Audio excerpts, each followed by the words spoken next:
amis téléspectateurs. C'est avec une grande joie que, en cas partager avec vous autres ce moment, comme d'habitude, ça fait maintenant plus de presque un an que nous toujours ensemble sur Télé Anti pour parler de Jésus, pour parler de la parole de Dieu. Et encore remercier les autres pour votre fidélité. Jean-François Saint-Louis, dis-moi que n'y a le monde qui va suivre mission là ça. Amen. Et ça veut dire simplement que en le monde, en Guadeloupe et en Martinique, mais bon Dieu. Alléluia. Et en cas espérer que nous tous, nous qu'à vivre plan bon Dieu pour vivre à nous. Alors, en cas parler français pour que tout le monde en comprenne moins, parce que vous savez bien qu'il y a le monde, je vais parler en français pour que tout le monde puisse m'écouter, parce que nous savons qu'une bonne majorité des gens nous suit et ne comprend pas toujours le français. Que Dieu vous bénisse. Ma prière à moi, c'est que Dieu puisse réaliser vos rêves, que vous puissiez vivre vos rêves. Et moi, je crois que le désir de Dieu, c'est que tout homme soit heureux. Ça, c'est ma conviction. Dieu veut que vous soyez heureux. Dieu veut que vous puissiez vivre vos rêves. Dieu veut réaliser vos rêves.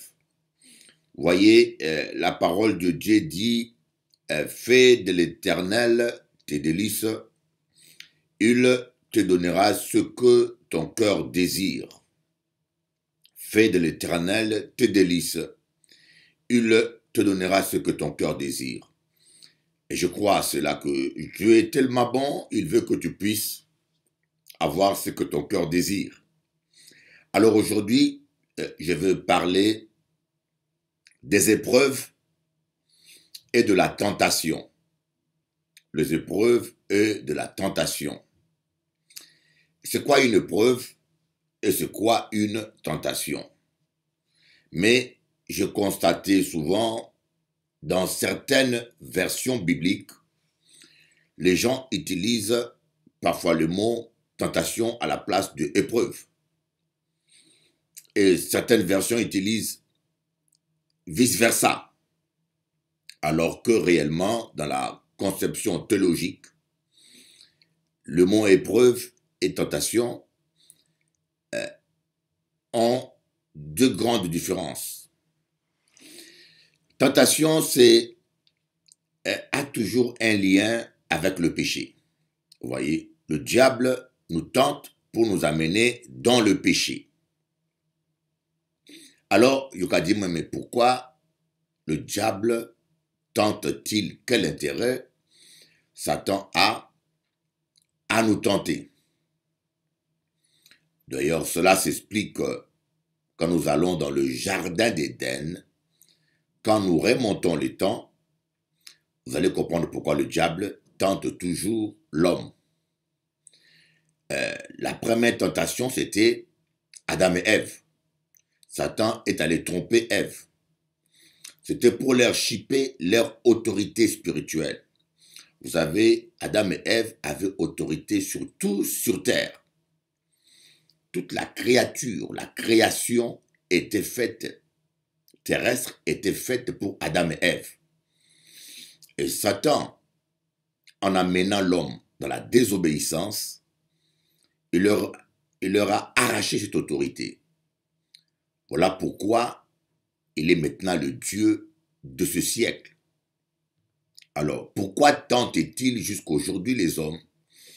Simplement du fait que le diable sait pertinemment que quand vous avez foi en Dieu et que vous êtes en communion avec Dieu, vous allez retrouver cette autorité, cette position que nous avions perdue, que Adam et Ève ont perdue, c'est-à-dire une position supérieure.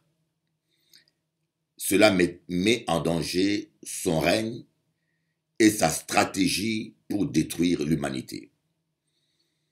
Satan a peur. Il a peur de vous plus que de la bombe atomique. Il a peur de vous plus qu'il a peur des armes et de toute autre chose. Parce qu'il sait que la terre vous appartient et que votre bouche a une puissance incroyable. Dieu vous a donné son pouvoir. Jésus-Christ habite en vous. Vous avez le pouvoir et l'autorité. Malheureusement, les hommes sont ignorants. Voilà pourquoi la Bible dit que le peuple de Dieu périt parce qu'il manque la connaissance, l'ignorance de votre identité, l'ignorance de votre pouvoir spirituel, de votre ministère, fait que nous devenons parfois esclaves alors que nous sommes des princes. Vous êtes des cohéritiers de Christ. Jésus-Christ habite en vous.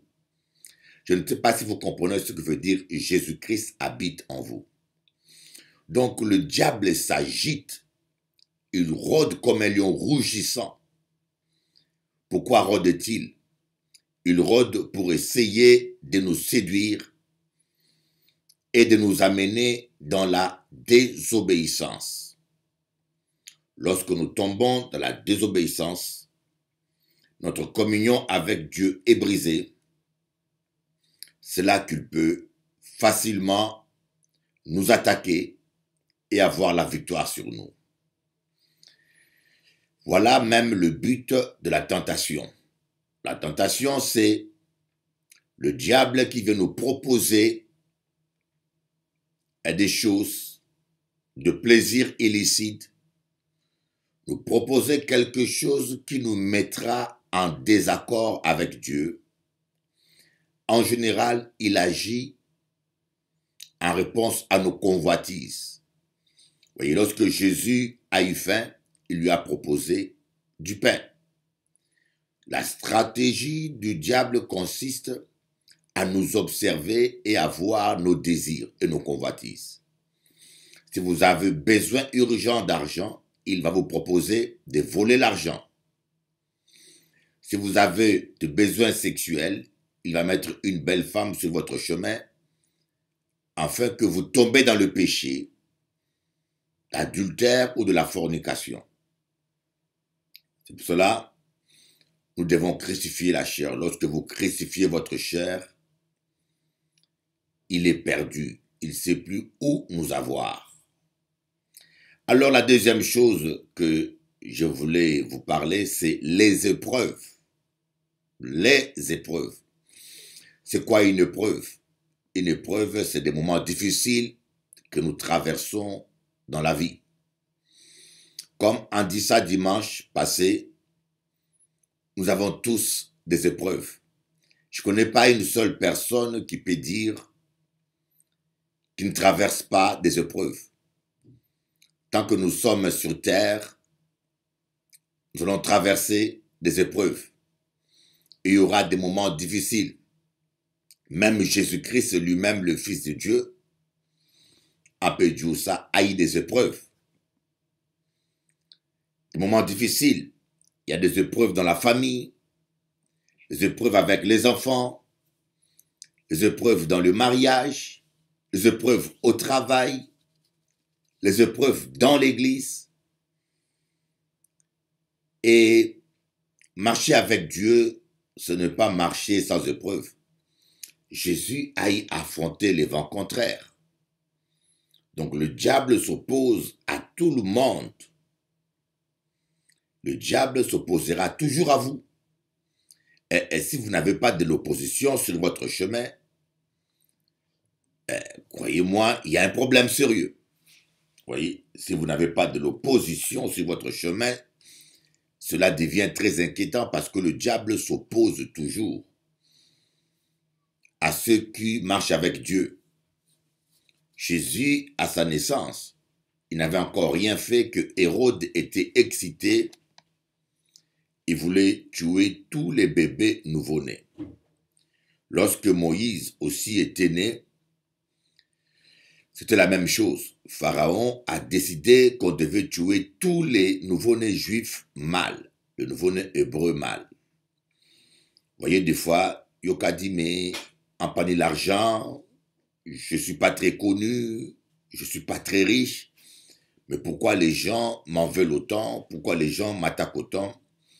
Mais quand vous avez l'appel de Dieu et l'onction de Dieu, cela suffit pour avoir de l'adversité et des attaques de l'ennemi. Donc ne soyez pas choqués que l'ennemi s'attaque à vous. Au contraire, cela doit être un signe que vous êtes important. Comme on dit, on jette de pierres que sur un arbre qui porte des fruits. Quand les gens parlent mal de vous, c'est que vous êtes important. Et la pire des choses, c'est l'indifférence. Mais quand les gens parlent mal de vous, ça veut dire que quelque part, tu portes du fruit. C'est comme ça que j'ai dit à un ami, il m'a dit, Bishop Eli, on dit ça sur vous, on dit ça sur vous. Je fais 24 ans aux Antilles. Je fais 24 ans aux Antilles et je parle à la télévision. Donnez-moi, je dis toujours aux gens qui m'attaquent, donnez-moi le nom d'une personne à qui je dois de l'argent aux Antilles. Vous savez, le problème aux Antilles, c'est que Yoka Kweb, toute parole sans preuve. Et les Antilles, c'est une terre prospère pour les cancans, une terre fertile pour la diffamation et la calomnie. Les Antilles, c'est une terre fertile pour la diffamation et la calomnie parce que les gens croient sans preuve. À Bishop Eli a beaucoup de maîtresses, mais donner le nom d'une seule, ils ne peuvent pas. Je fais 24 ans aux Antilles et je lance un défi. Si quelqu'un vous dit que Bishop Eli a beaucoup de maîtresses, demandez-lui qu'il vous donne un seul nom. Un seul nom. J'en ai peut-être 100. Dans 24 ans aux Antilles, j'en ai peut-être 1000 ou 24 ou 100. Mais je vous lance un défi. Demandez à la personne, donnez le nom d'une seule maîtresse. Ils ne peuvent pas. Et Yoka, répétez les paroles, vous répétez des paroles comme vraiment, pardonnez-moi les mots, comme des idiots. Il faut un minimum de cohérence. Même si au pas ni CAP, mais il faut quand même un minimum de cohérence. Tu ne peux pas dire que aller reporter et affirmer qu'une personne a beaucoup de maîtresses quand tu n'es pas capable de citer même un seul prénom. Vous voyez, donc c'est un peu ça. Les gens disent des choses dans 24 ans aux Antilles. Je bénis Dieu, personne ne peut donner un seul nom. Bishop Eli a volé l'argent des gens. C'est possible. Moi, je ne connais pas. Si toi, tu connais le nom de quelqu'un, donnez-moi. Je vous promets que je vais vous donner. Si vous connaissez le nom de quelqu'un. Et le pire, en cas dit ça, le pire, hein, quand je suis arrivé aux Antilles il y a 24 ans, j'ai été mis en examen. Parce que les gens ont parlé, mais ils ont eu encore le culot d'aller dire à la police. Il y a 24 ans. Et la police les a crus. La police s'y est mêlée.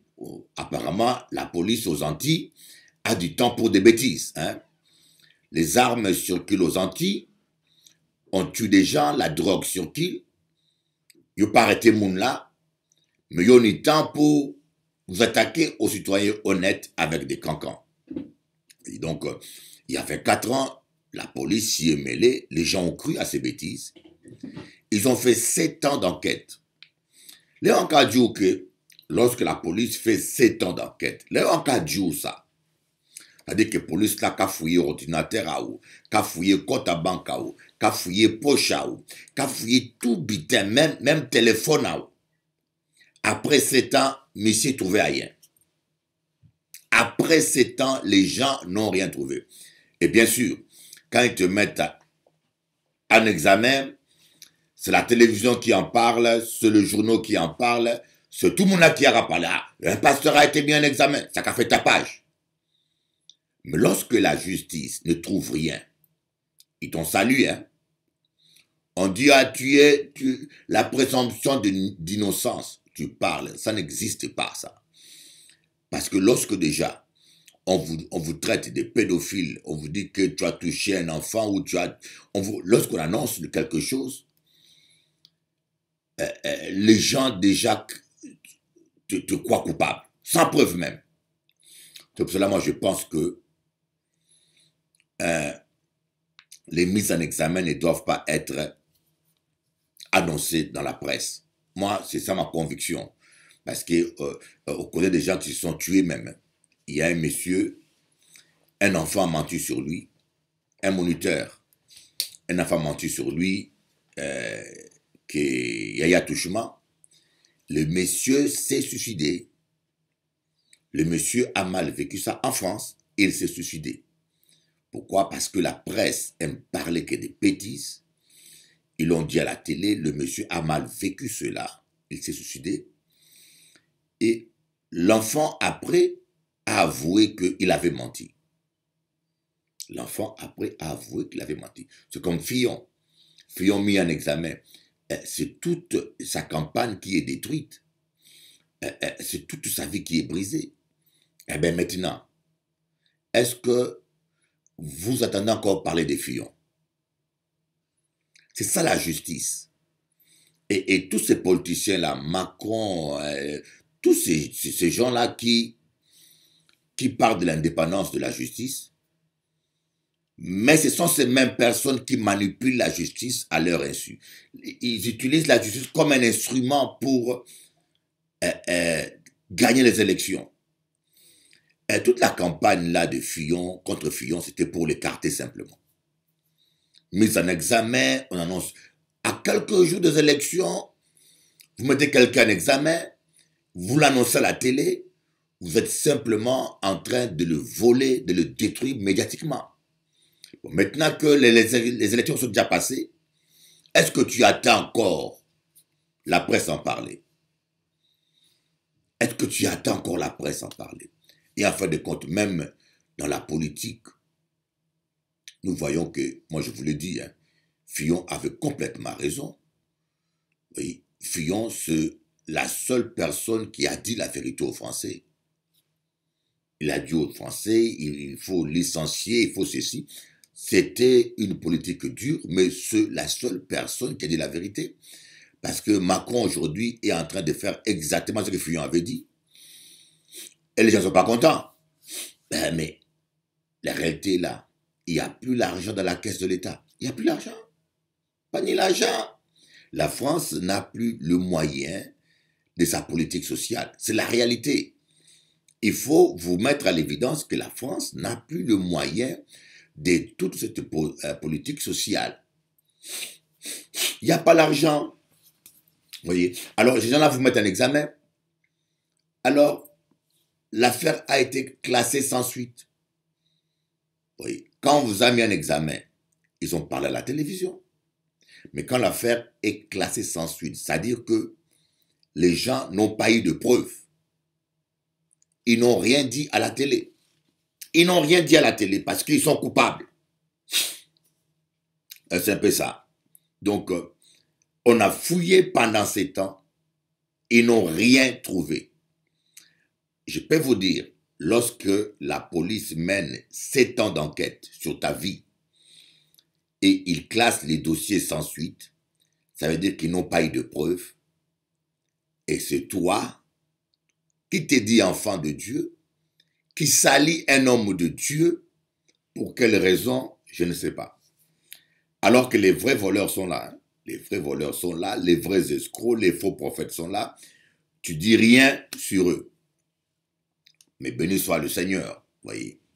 C'est pour cela que je dis toujours, je parle sur Télé Anti, je veux le redire à Canal 10. Si quelqu'un connaît une maîtresse de Bishop Eli pendant les 24 ans que je fais aux Antilles, qu'il me donne le nom simplement. On va le vérifier. Arrêtez de parler inutilement et méchamment. Maraboula qui vous vole, qui couche avec vos femmes, qui abuse.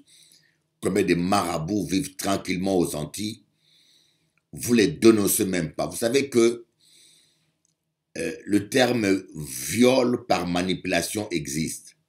lorsque quelqu'un va voir un marabout et que le marabout lui propose de coucher avec lui pour une délivrance ou pour, soi-disant, des services spirituels, vous pouvez porter plainte. Moi, je vous dis, je ne compte pas le nombre de femmes avec lesquelles les marabouts, que j'appelle des cochons, ces cochons, ont couché avec sans aucune protection. C'est une peste aux Antilles.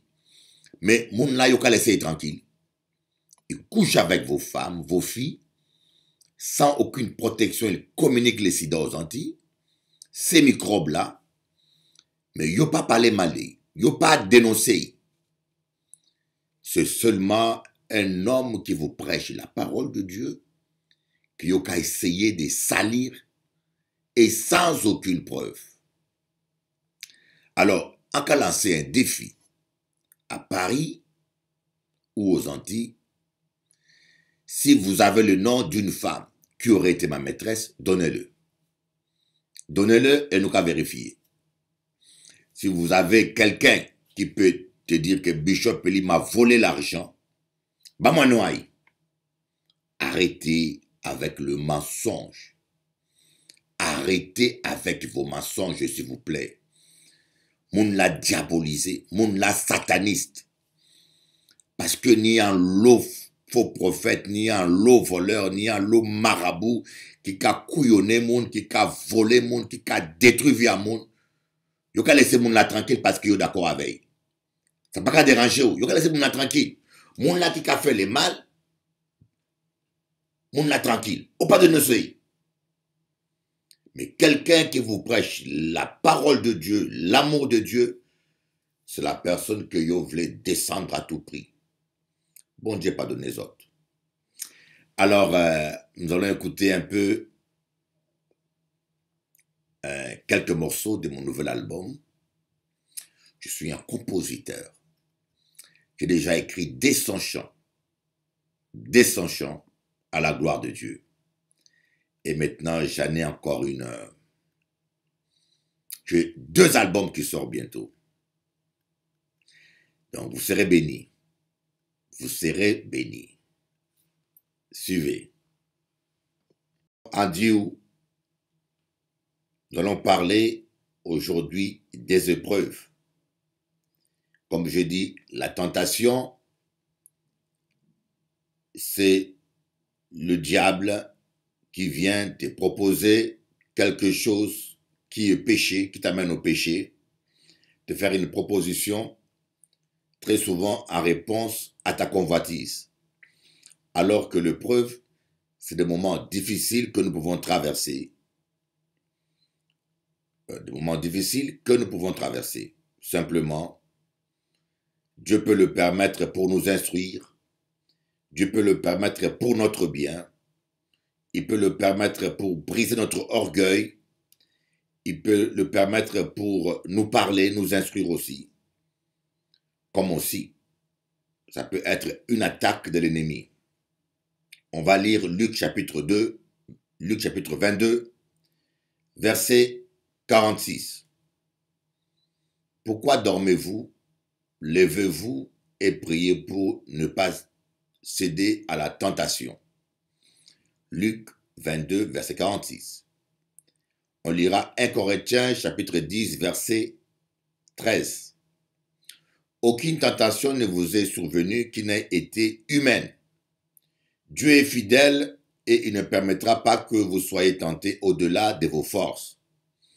Avec la tentation, il prépare aussi le moyen d'en sortir afin que vous puissiez la supporter.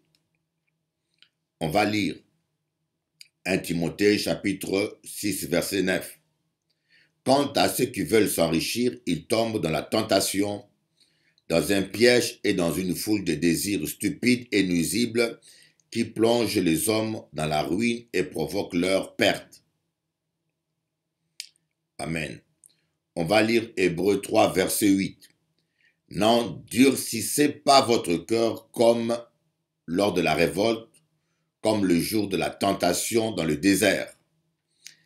Jacques chapitre 1 verset 13.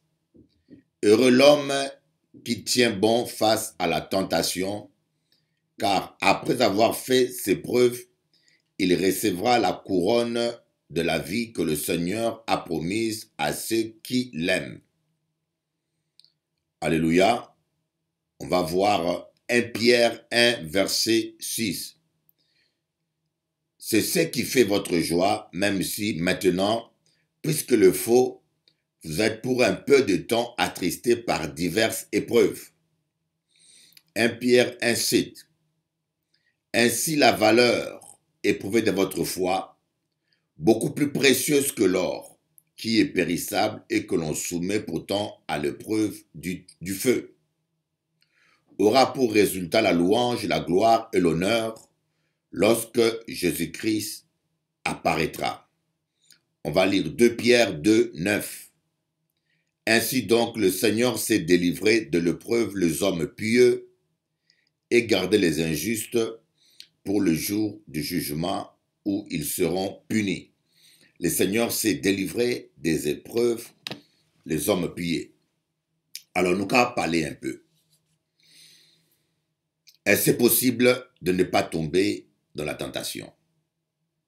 Voilà un peu ce que je voulais vous dire. C'est possible de ne pas tomber dans la tentation. Jésus a donné la formule.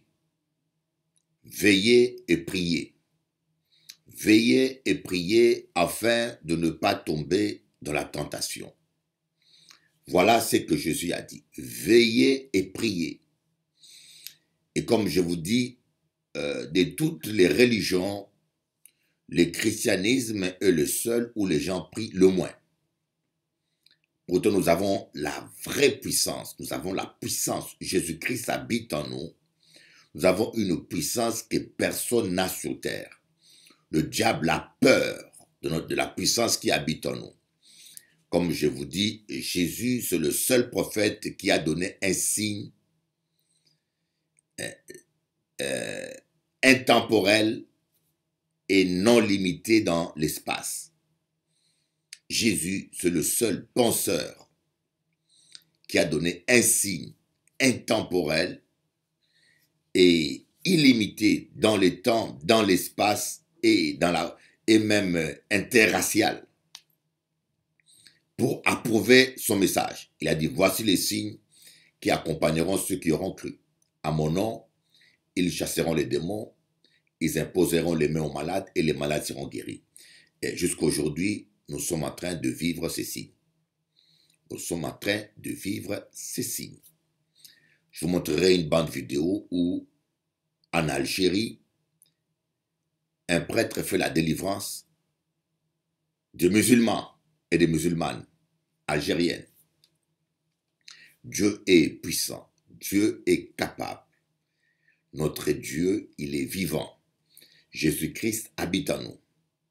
Mais les chrétiens aujourd'hui négligent trop la prière. Voilà pourquoi beaucoup tombent dans le péché, dans la fornication. Que vous soyez pasteur, que vous soyez chrétien, que vous soyez ancien, que vous soyez diacre, vous devez prier. Les musulmans prient 5 fois par jour. Ils font 40 jours de jeûne par an. Et les bouddhistes ou les hindouistes, ils ont toute forme de prière qu'ils font incroyable. Mais malheureusement, beaucoup de chrétiens sont des fainéants. L'église organise une retraite, ils ne viennent pas. L'église organise un jeûne, ils ne respectent pas. Alors que les Mahométans, quand ils sont pendant la période de Ramadan, ils sont disciplinés, même ceux qui travaillent, ils sont disciplinés. Les manques de prière tuent nos églises. Un homme et une femme qui ne prient pas régulièrement, c'est un homme qui devient charnel. C'est un homme qui s'affaiblit. C'est comme si on vous dit, un homme et une femme qui ne mangent pas régulièrement s'affaiblit, n'est-ce pas? Si vous ne mangez pas bien ni équilibré, croyez-moi, vous allez maigrir et vous affaiblir spirituellement. C'est un peu ça la prière. Lorsque nous prions, nous faisons la prière complète. Je ne parle pas de la prière partielle, la prière complète. Parler avec Dieu. parler à Dieu et écouter Dieu. Lorsque nous parlons à Dieu et que nous écoutons Dieu, Dieu nous parle aussi au travers de sa parole pendant qu'on médite sa parole.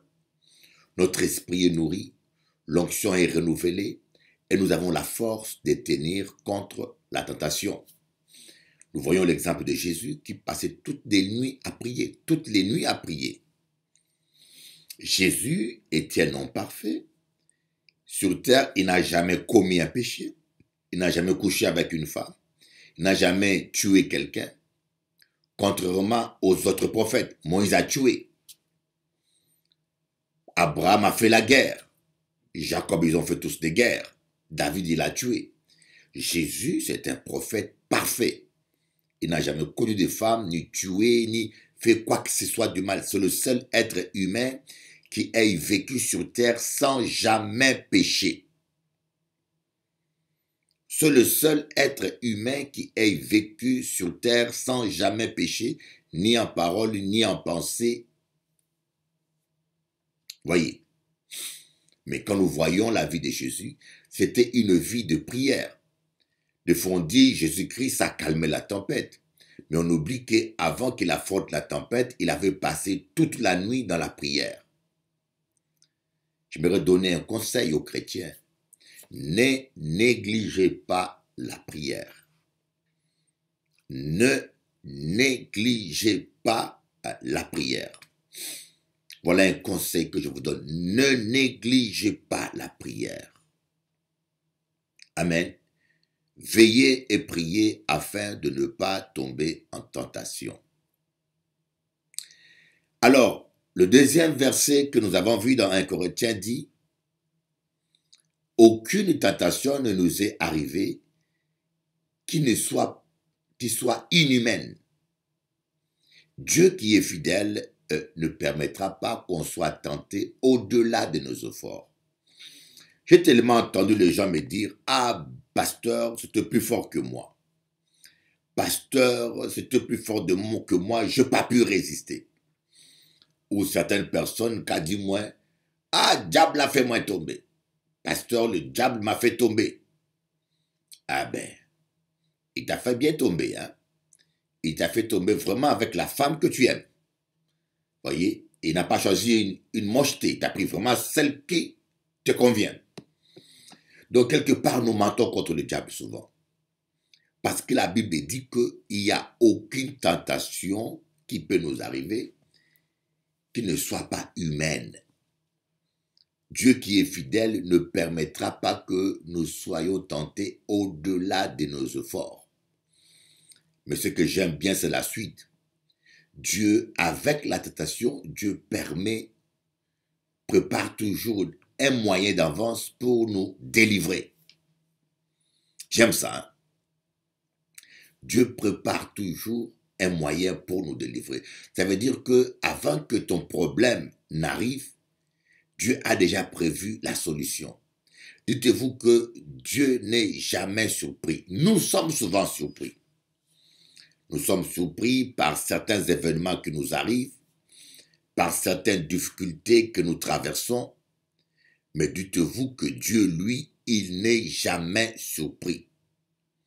Il connaît tes problèmes avant que ceci n'arrive. N'est-ce pas formidable? Dieu connaît ton problème. Dieu connaît les difficultés que tu vas traverser. Dieu connaît ton problème avant que tu le vives. C'est comme nous qu'a dit Zachée. Zachée était court. Et Dieu savait d'avance que Zachée était court. Et Dieu savait que Zachée ne pourrait pas voir Jésus à cause de la foule. Et Dieu a prévu déjà un moyen. Il a prévu un arbre que Zachée devait monter pour voir Jésus. Voyez? Pour cela, j'aimerais encourager des gens qui m'écoutent. Parfois, il y a qu'à traverser moments difficiles. Parfois, il y a qu'à vivre moments difficiles, moments vraiment durs. Mais je vais te dire une chose. Dieu a déjà prévu un moyen pour te libérer. Dieu a déjà prévu une solution. même si tu ne le vois pas, j'aimerais te dire, ne désespère pas. Nous désespérons souvent lorsque nous ne voyons pas le moyen. Tu dis, mais comment je ferai pour m'en sortir? Comment je ferai pour payer cette dette? Je me rappelle, un jour, en Guadeloupe, on ne payait pas les cotisations sociales pendant un temps parce que simplement, la trésorière n'y pensait pas. Ce qui a fait qu'avec les années, cela s'est accumulé jusqu'à 40 000 euros. Et un jour, j'arrive dans mon bureau, je vois la secrétaire et la trésorière avec un visage bleu. Maïna et la sœur Lina qui m'amènent la facture et me disent le huissier va venir prendre tous les appareils, les chaises de l'église parce qu'on doit 44 000 euros. Ils avaient un visage bleu. Et moi, j'ai pris le courrier, je me suis mis à rire. J'ai dansé. Ils m'ont dit, mais pasteur, comment tu fais pour ne pas te stresser? Je leur ai dit, Dieu est au contrôle. Je sais que Dieu est au contrôle. Et vous savez, ce même dimanche, pendant que je prêchais, il y avait une inspectrice de la Sécu qui était dans la salle, qui est venue pour la première fois et qui a accepté Jésus. Après le culte, elle est montée dans mon bureau. Elle m'a dit, Bishop Eli, je suis une inspectrice de la Sécu, j'ai accepté Jésus. Si vous avez besoin de moi, en quoi que ce soit, je suis là. Je dis, ah ben, ça tombe bien, viens, assieds-toi là. Je le fais asseoir, je lui ai remis le dossier. Elle s'en est occupée et je peux vous dire aujourd'hui, toute la dette a été annulée, je n'ai pas payé un seul euro. Pour vous dire, Dieu a toujours un moyen. Le problème, c'est que nous voulons savoir le moyen. Pourquoi? Nous voulons voir le moyen. Pourquoi? Nous voulons calculer. Vous savez, des fois, la foi ne marche pas de pair avec la comptabilité. Des fois, nous cherchons à savoir comment est-ce que Dieu nous aidera. Comment est-ce possible? Mais Dieu, il est tout-puissant. Dieu est capable. Dieu est capable, je peux vous dire. Voyez, je parlais avec un frère, que j'appelle frère. Il s'appelle Bronx. On l'appelle Bronx, un Congolais. Un homme d'affaires qui m'a dit, mais ce Congolais m'a impressionné parce que je lui dis, mais toi, tu parles comme un pasteur, toi. Il m'a dit que, il m'a dit, vous savez, Lazare a grimpé un arbre. Cet arbre-là, Dieu l'a fait pousser pour Lazare. Avant que Lazare ne naisse même, Dieu savait que Lazare serait court et que Lazare aurait eu besoin de rencontrer Jésus. Et Dieu savait que Lazare serait trop court pour voir Jésus. Et Dieu a prévu cet arbre-là pour que Lazare puisse grimper et voir Jésus. Et cet arbre a été prévu que pour Lazare. Et il va me dire, si moi j'étais là et que je montais sur cet arbre, peut-être que l'arbre n'aurait pas supporté mon poids, l'arbre serait cassé. Je dis, oh, je dis, mais mon frère, Brandt, tu dis des choses qui m'impressionnent, tu parles comme un pasteur. Il m'a dit, Bishop Eli, j'ai grandi dans l'église, j'ai été déçu par deux pasteurs, mais la parole reste en moi et j'aime Dieu. Ça m'a touché, parce que je l'ai senti sincère. Je l'ai senti sincère et vrai. Que Dieu bénisse ces garçons. Je vais beaucoup prier pour lui. Je vous dis, j'ai senti que cet homme était sincère et vrai. Il m'a dit, Dieu m'a délivré. J'étais chef des gangs ici à Paris. J'étais chef des gangs, bande des Zoulous. J'étais chef des gangs en tête. Dieu m'a tiré de tout cela. Seigneur, bénis Bronx. Amen. C'est touchant hein, de voir des vrais enfants de Dieu. Mais malheureusement, certains ont été blessés par le mauvais comportement de pasteurs. Comme dit Papa Talingano. Papa Talingano, sois béni, je t'aime beaucoup. Nos mauvais comportements. Les faux prophètes détruisent. Mais quand un enfant de Dieu a la sémence de Dieu, il retournera toujours vers son Dieu. Il retournera toujours vers son Dieu. J'en suis convaincu. Alléluia, il retournera toujours vers son Dieu. Merci Jésus. Alors, voyez, je ne sais pas quelle épreuve vous traversez. Je peux vous dire, qui qu'on soit, on a tous des épreuves. Qui qu'on soit, le diable ne veut pas voir des hommes heureux. Voilà pourquoi j'aimerais dire un mot à tous ceux qui passent des temps difficiles, à tous ceux qui vivent des moments difficiles. Et j'aimerais vous dire que la vie chrétienne est une vie de combat. Que vous soyez chrétien ou païen, croyez-moi, sans Jésus, vous ne serez pas heureux. Peut-être que là, vous pensez que Trump, il est plus heureux parce qu'il est milliardaire. Ou bien vous pensez que Macron, il est heureux parce qu'il est président. Ou bien vous pensez que les hommes les plus riches dans ce monde, regardez un exemple, Michael Jackson, qui était riche et célèbre, il dormait avec des somnifères. Sans Jésus, il n'y a pas le bonheur.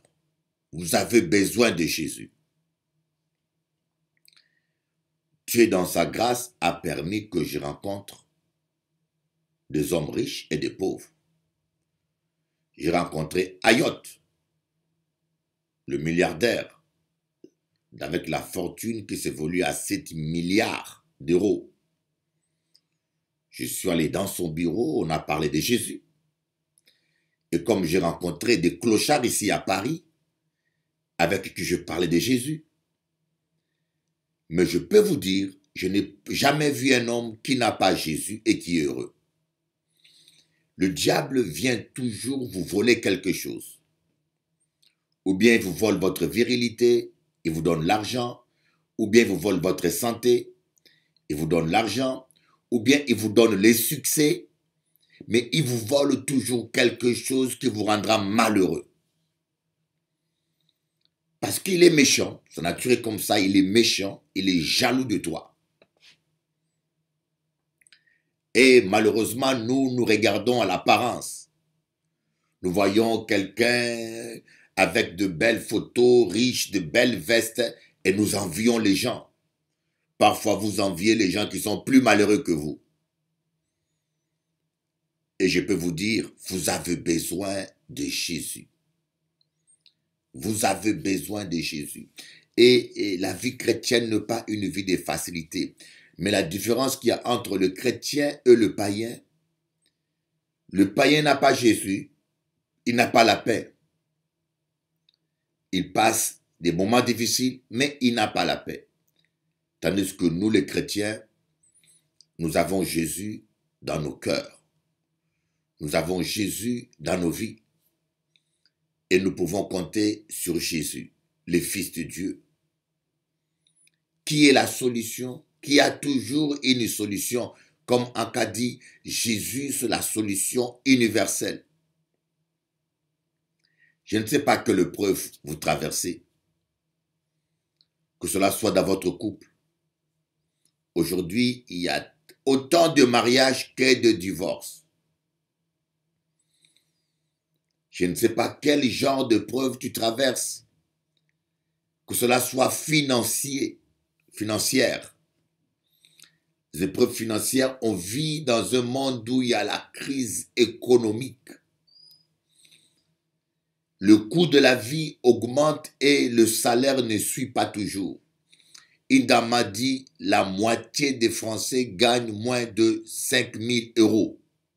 La moitié des Français. Quand une maison normale avoisine, une maison normale, hein, avoisine 700 euros. Si vous payez un loyer 700 euros, pour manger, il faut au moins 400 euros une personne par mois, au minimum. Déjà, vous êtes à 1100 euros. Et quand vous voulez rajouter les transports, coupons, mais je vous dis, il vous restera à peine 200 euros ou 100 euros si vous êtes un parent seul. Et je ne vous dis pas le nombre de parents seuls qu'on a aujourd'hui en France. Donc, on vous donne un salaire avec lequel vous ne pouvez pas vivre. Vous faire plaisir, sortir, acheter les habits, faire plaisir à ton mari. La vie est devenue tellement dure. Il n'y a pas longtemps, je sortais de mon appartement, j'allais à Carrefour. Dans mon quartier, il y a un carrefour à côté. Je suis arrivé dans un lac et j'ai vu une métropolitaine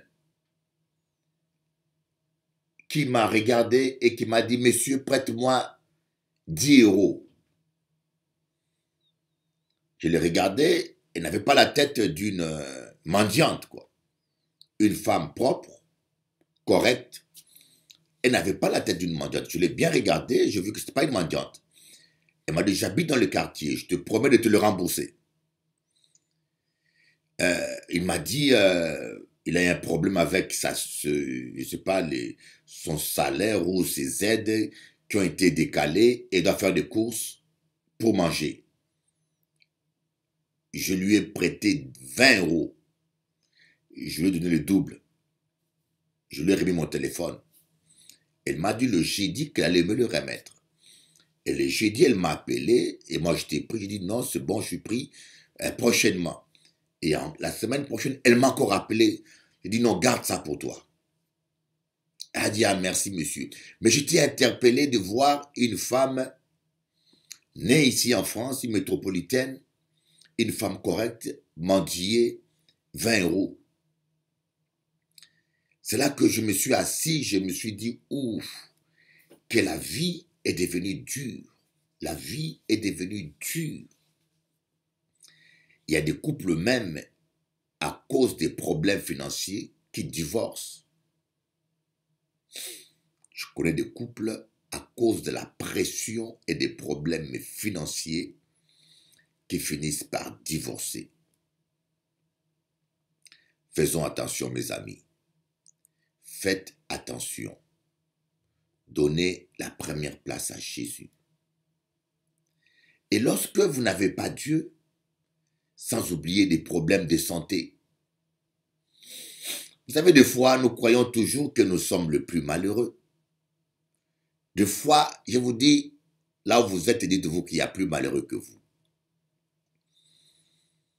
Il y a 3 jours, j'étais à Paris, j'étais assis au bord d'un café, lorsque je vis un nègre aveugle. Un aigle aveugle qui marche dans la rue seul. J'étais assis au bord du café, je regardais le monsieur. Et le pire, c'est que le monsieur ne savait pas marcher. Parce que vous voyez que c'est un aveugle qui n'est pas habitué à se débrouiller tout seul. Donc il tâtonnait partout, il allait contre une voiture, s'assonnait et puis il redressait son chemin. Et il marchait, mes frères et sœurs, dans mon cœur était fondu. J'ai fermé mes yeux, mon cœur était fondu, je dis ouf. J'étais avec une sœur qui a des problèmes. J'ai dit à la sœur, tu vois, il y a plus malheureux que toi. Est-ce que tu as vu qu'il y a plus malheureux que toi? Regardez cet homme-là, dans un pays étranger. Ce nègre-là, s'il tombe sur les skinheads et sur les racistes. On est en France, dans un pays où le racisme existe. Qu'on le veuille ou pas, ça existe toujours. Voyez? J'ai eu mal au cœur. J'ai dit, mais j'ai failli me lever pour l'accompagner, mais l'accompagner où? J'avais rendez-vous à côté, et puis l'accompagner, est-ce que le ferais-je toute ma vie? Arrêterais-je mon ministère pour accompagner ce monsieur partout tout le temps? Vraiment, j'ai eu mal. Et je pense que dans l'avenir, je créerai une association pour aider les aveugles ou les handicapés. Je pense qu'on doit créer ça. Une association où les retraités et les personnes qui ont le temps vont s'engager une fois par semaine même d'accompagner un aveugle dans ce course ou d'accompagner un handicapé dans ce course, des gens qui ont du mal à se déplacer. Je pense que ce serait quelque chose d'agréable. Mais moi, je suis touché spécialement pour les aveugles. Voyez, je vais recruter des personnes de bonne volonté qui ont l'amour de Dieu, qui peuvent consacrer même 1 heure par semaine pour accompagner un aveugle dans ses courses et puis le ramener tranquillement à la maison. C'est ça mon rêve. Et tous ceux qui veulent y participer, vous pourrez m'appeler à mon numéro de téléphone. On va nous organiser. Et puis on fera l'annonce aux aveugles qui veulent sortir. Faire une petite sortie. On peut les accompagner et les ramener. Amen. Parce que c'est bien de prêcher la parole de Dieu. Mais cela m'a beaucoup touché. Croyez-moi, j'étais assis. Mon corps était fondu. Je me suis imaginé moi-même à sa place. Et à la souffrance sur terre. Il y a des gens qui souffrent. Mais heureusement que nous avons Jésus. Mais la Bible dit que Dieu, avec l'épreuve, Dieu ne permettra jamais qu'on soit tenté au-delà de nos efforts. Parce qu'il est fidèle, il prévoit toujours un moyen de nous en sortir. Voilà pourquoi j'aimerais te dire, il y a un moyen que Dieu a prévu pour que tu puisses t'en sortir. Alors il ne faut pas dire, Seigneur, donne-moi la solution. Change ta manière de prier. Il faut dire, Seigneur, montre-moi la solution. Seigneur, montre-moi où est la solution. Voyez, quelqu'un qui ne croit pas la solution peut désespérer. Quelqu'un qui ne croit pas à la solution peut même se suicider. Le désespoir vient quand on ne voit pas d'issue. Lorsqu'on est un enfant de Dieu et qu'on marche avec Jésus, on sait que notre Dieu a toujours une issue qu'il prépare pour nous. Alléluia. Notre Dieu a toujours une issue qu'il prépare pour nous. Alors, j'aimerais vous faire écouter un chant avant de continuer qui dit « Tu t'en sortiras un jour. Tu t'en sortiras. » C'est dans mon nouvel album. Tu t'en sortiras. Non, c'est Maman pleure pas. Parce que je grandis, j'ai souvent vu ma mère pleurer. Ma mère qui s'appelait Kalonji Mwadjambala. Régine, elle était de Tchilenge, Kasaï, oriental je crois bien, Tchilenge, sous-région Tchilenge, village Tchilenge. Alors, par rapport à ce que j'ai vécu avec elle, j'ai écrit ce chant, Maman pleure pas. Les larmes d'une mère, c'est seules ces larmes qui déclenchent une pluie diluvienne dans nos cœurs. J'ai dit, maman, quand tu pleures, il pleut dans mon cœur. Mais les paroles sont provisoires. Hein. Le refrain, il est déjà fait, mais je vais travailler encore les paroles. Slam 2, Gospel Slam 2 sort bientôt. Le titre de l'album sera Gospel Slam 2 ou Paroles slamées. Gospel Slam 2 ou bien Paroles slamées. Écoutez.